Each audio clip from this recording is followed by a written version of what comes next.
Ladies and gentlemen, welcome to another edition of Driving Perilously, a show in which you turn on the radio and talk about what it is that's going on. Well, what's going on is I just finished filming a diner scene and a walk through the sprinkler in a suit scene.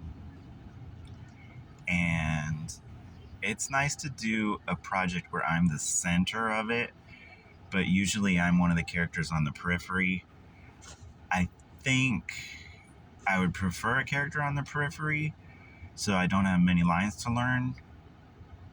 Not because I don't want to learn a lot of lines, but because it's hard for me to learn a lot of lines. But this is like mostly the character's sitting there, and then he's walking, and then he's knocking on a door, and then he's walking through the sprinkler, and it's not a lot of lines to learn. So that's cool. That was not difficult for me to remember anything. And I also recorded a video for a callback audition. Hopefully that'll go well. It's a really good song. Dramatic, dark song in a play that has some comedic elements. So that would be nice if I got to do that. But you just don't know.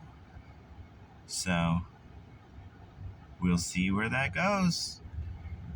I guess that's it without getting into any specifics, because you never know if you'll be cast and you don't want to mention anything until decisions are made. The actor doesn't make those decisions. So I just audition for everything and see what happens. Yeah, I guess that's it. Oh, I'll just comment a little bit about the difference between film and stage. Film and stage are obviously quite different and similar as well. I'm so facially expressive that it's enough for theater. I don't have to try too hard. It's probably too much for film if I'm trying. So for film, I think I probably need to just feel it more as opposed to express it. And for theater, I can just, I don't know. It's hard to say. I mean, it's kind of silly, but what I'm saying is the audience is so much closer. The camera is so much closer than the back of the hall. So it does have to be different, but I don't know. I'd like to do both. So we'll see what happens.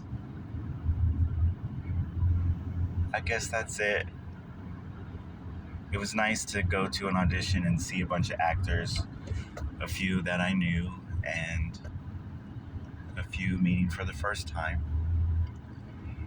And listen to the director explain his thoughts on the scene. You need a boss for an artistic endeavor. If it's gonna speak to the audience, it almost always has to have a boss, because there's so many variables, and if everybody does things their own way, it's not gonna go together, generally speaking. So you need one person who has an overall vision and can help make all the parts fit. So the actor is not the director. The actor is not making those decisions. The actor is trying to do whatever in the heck the director wants. And you can certainly come up with many happy accidents. And it's hard to give the director exactly what they want. But that's the goal. And then the director gets to shape everything. You need one boss. You don't need 300 bosses. So that's hard for creative people, because it's easy to confuse a creative choice with a right and a wrong. It's not right or wrong. Your smile can be anywhere along the continuum, and it depends on what the director wants, not what the actor wants. But But I think if I was acting for film, I think I would have an idea of the exact thing I would want, and it would be impossible to ever get that. And it would just be choosing from among happy accidents.